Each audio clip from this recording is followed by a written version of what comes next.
Halo sahabat Mindset Cerdas, apa kabar? Semoga selalu baik, sehat, dan bahagia. Terus semangat, sukses selalu. Ketemu lagi kita dalam video kali ini yang akan membahas tentang diplomatis dan bijaksana. Bagaimana agar kita bisa berkomunikasi secara diplomatis dan juga bijak. Apa sih yang dimaksud dengan komunikasi dengan diplomasi dan kebijaksanaan?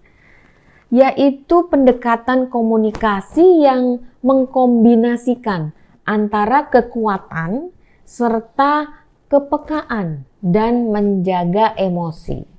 Nah, saat kita berkomunikasi dengan diplomasi dan kebijaksanaan, kita itu harus mengadaptasikan gaya kita kepada orang yang sedang kita ajak bicara, agar orang itu merasa nyaman. Nah, ini kuncinya.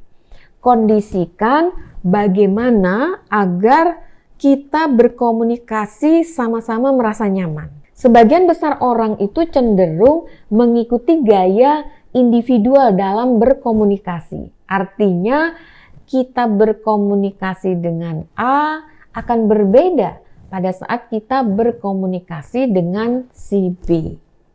Jadi sangat individual, pendekatannya sangat individual. Kalau kita mau berkomunikasi secara diplomasi dan kebijaksanaan. Ini ada hasil penelitian ya. Hasil penelitian tentang gaya komunikasi.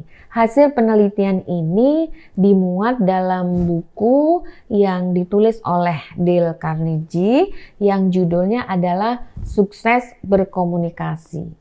Di dalam buku ini disampaikan dari hasil penelitian gaya komunikasi orang-orang yang ada di dunia ini, ada di beberapa wilayah, itu dikelompokkan menjadi 4 gaya komunikasi. Yang disebut dengan ada komunikasinya, gayanya gaya ramah, ada gaya analitis, ada gaya antusias, dan ada gaya pragmatis. Jadi ada 4 kan, hasil penelitian tadi ada 4 gaya. Yang pertama adalah orang berkomunikasi dengan gaya yang ramah. Nah, mereka ini tidak suka berdebat, namun lebih suka mencari solusi. Biasanya komunikasinya, gaya komunikasi orang-orang ini bersifat santai, kemudian berpusat pada hubungan.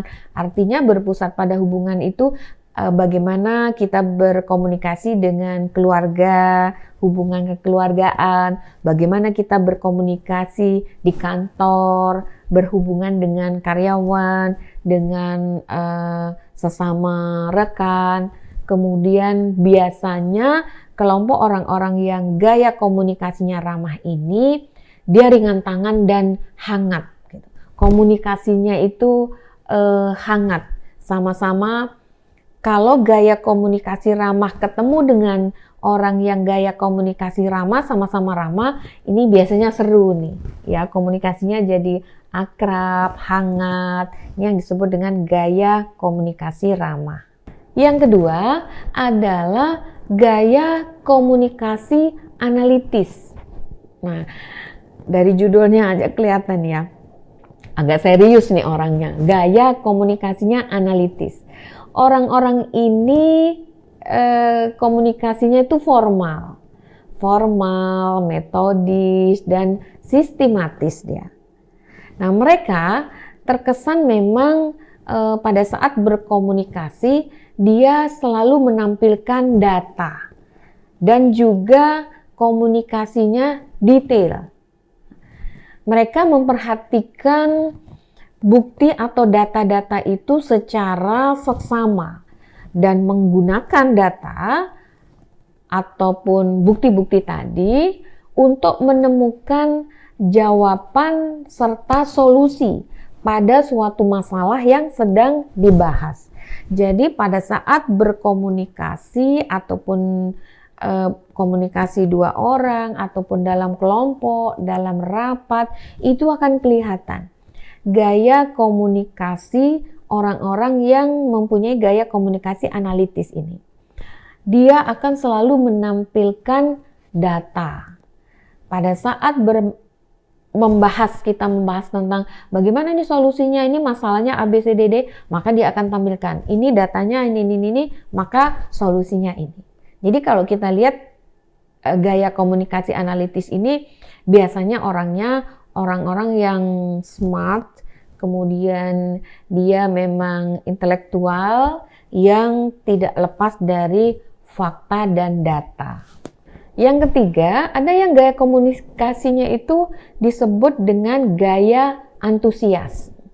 Orang-orang ini orangnya demonstratif dan ekspresif, senang menggunakan gestur. Jadi kalau dia berkomunikasi itu, wah pokoknya badannya bisa gerak semua nih.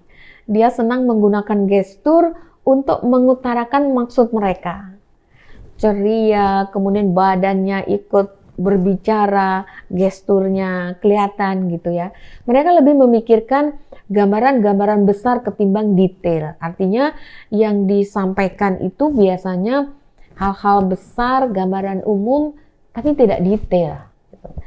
Yang menjadi perhatian pertama mereka adalah apa yang bisa menguntungkan mereka. Artinya orang-orang yang gaya komunikasinya ini demonstratif dan ekspresif itu akan selalu berpikir apa nih yang akan menguntungkan mereka dengan berkomunikasi dengan orang lain. Apakah dia bisa mempengaruhi orang tersebut atau dia bisa menyampaikan sesuatu yang harus dilakukan oleh orang tersebut. Ini mereka selalu memikirkan keuntungan dari komunikasi tersebut. Yang terakhir adalah gaya pragmatis. Gaya pragmatis ini, komunikasi dengan gaya pragmatis, kita lihat orang-orang ini berorientasi pada tujuan. Dan dia berfokus pada tujuan yang ingin dicapai. Berbeda ya, ini tujuan.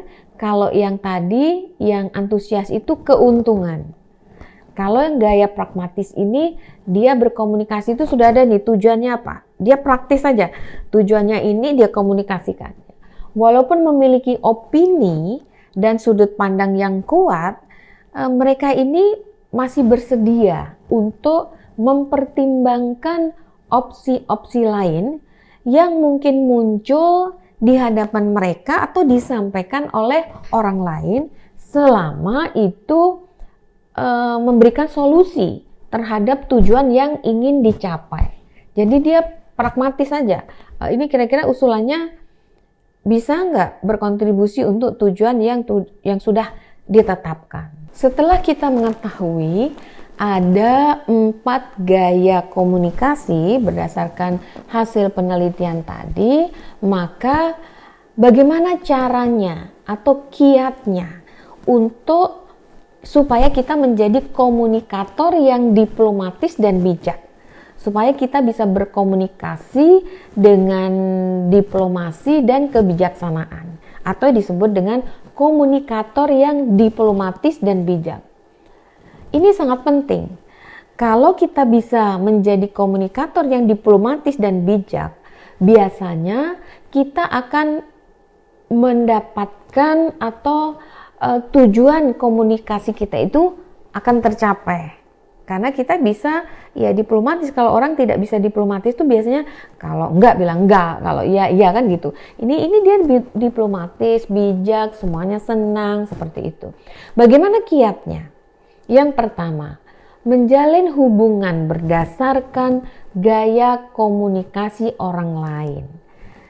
Tadi kita bahas ya bahwa komunikasi itu sangat individual. Kalau kita tahu bahwa orang yang kita ajak berkomunikasi, dia itu mempunyai gaya komunikasi yang analitik, maka pada saat kita berhubungan dengan dia ya kita bawa data. Karena orang gaya komunikasi analitik dia akan berbasis data. Kalau yang antusias ya, dia dengan gaya komunikasinya antusias, artinya kita pada saat berkomunikasi ya kita harus antusias dengan itu. Kalau kita nggak antusias, bukan gagasan kita yang akan diterima, malah kita jadi memfollow apa yang disampaikan oleh mereka gitu. Yang kedua, menyediakan waktu pada hal-hal yang terasa nyaman bagi individu tersebut. Artinya, pada saat kita berkomunikasi, kita harus mengkondisikan sama-sama nyaman untuk berkomunikasi, baru kita komunikasikan gagasan-gagasan dan ide kita. Sebelum kita lihat suasananya tidak sama-sama nyaman, kita kasih waktu dulu untuk pemanasan istilahnya ya. Kita buat dulu nyaman. Kalau memang dia yang gaya komunikasinya antusias, ya kita sudah harus antusias juga. Yang ramah, kita juga harus beramah-ramah. Setelah semuanya seimbang, nyaman, baru kita sampaikan ide dan gagasan kita. Yang ketiga, menggunakan bahasa yang cocok dengan gaya orang yang mereka ajak berinteraksi. Artinya kita harus menggunakan bahasa yang sesuai dengan gaya bahasa lawan bicara kita. Kalau di Jawa ini kan ada bahasa yang kromo inggil, bahasa nguko, ya kita harus ikuti nih. Kalau lawan bicara kita pakai kromo inggil, ya kita harus pakai kromo inggil. Kalau mereka bahasanya pakai bahasa nguko yang friendly gitu, kita juga harus menyesuaikan. Jadi jangan sampai ada asimetri tentang bahasa yang kita gunakan. Dan terakhir, kita memberi perhatian khusus berdasarkan gaya komunikasi seseorang. Jadi penting mengetahui 4 gaya komunikasi orang yang hasil penelitian tadi, dan kita perhatikan. Untuk apa?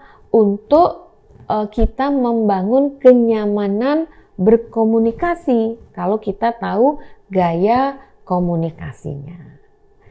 Ayo kita coba untuk menjadi komunikator yang diplomatis dan bijak. Terus semangat, sampai jumpa.